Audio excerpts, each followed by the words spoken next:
wasiirka wasaaradda arrimaha dibadda iyo iskaashiga caalamiga ee Somaliland Dr. Saad Ali Shire ayaa shacabweynaha Somaliland ku ammaanay hanaankii wanaagsanaa ee ay u codeeyeen 13 bisha November 2017 doorashada madaxtooyada Somaliland ay ku tartamayeen saddex xisbi qaran ee Somaliland wuxuuna tilmaamay in shacabka Somaliland ay guul u tahay in si nabad ah ay u codeeyaan taasina ay dunida wax badan ka bedeshay maalintii isniintii ee bisha ahayd 13 waxay noo dhacday doorashadii madaxweynaha aynu muddada badan sugaynay waxa mahad iskale Ilaahay subxaanahu wa ta'ala inoogu deeqay diinta islaamka nabadayna siiyey talada toosanayna waafajiyey waxaan halkan bogaadinayaa ugu mahad celinayaa dadka reer Somaliland oo dhan gaar ahaan dadkii codkooda bixiyay sidii wanaagsanayd ay u soo baxeen nidaamka u ilaaliyeen nabadda u ilaaliyeen u samreen ee codkooda u dhiibteen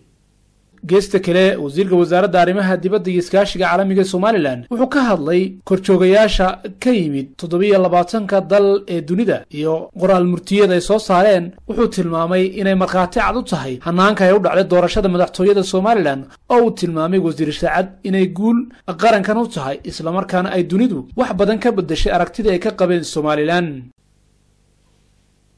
waxaan xusayaa guddida doorashooyinka ciidamada amniga taageerayaasha axsaabta madaxda axsaabta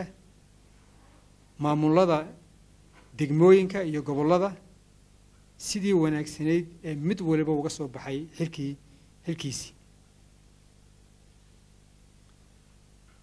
waxaa xusid mudan iyana oo mutaystay in loo mahadnaqo goobjoogayaasha caalamka oo tegay 6 gobolba si ay markhaati uga noqdaan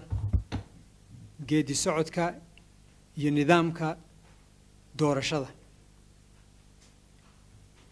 waxaa runtii farxad leh in xalayto war-saxaafadeed ay sii daayeen goobjoogayaashu ay caddeeyeen inay doorashadii noogu dhacday si nabada oo xora ay noogu dhacday guud ahaan inay markhaati noo noqdaan waa arrin aad iyo aad u muhiima waxaa iyana mudan in la xuso oo loo mahadnaqo dowladihii iyo hay-adihii gacantii naga siiyey doorashadan iyo kuwii horeba doorashadani habkay noogu dhacday waxay wax badan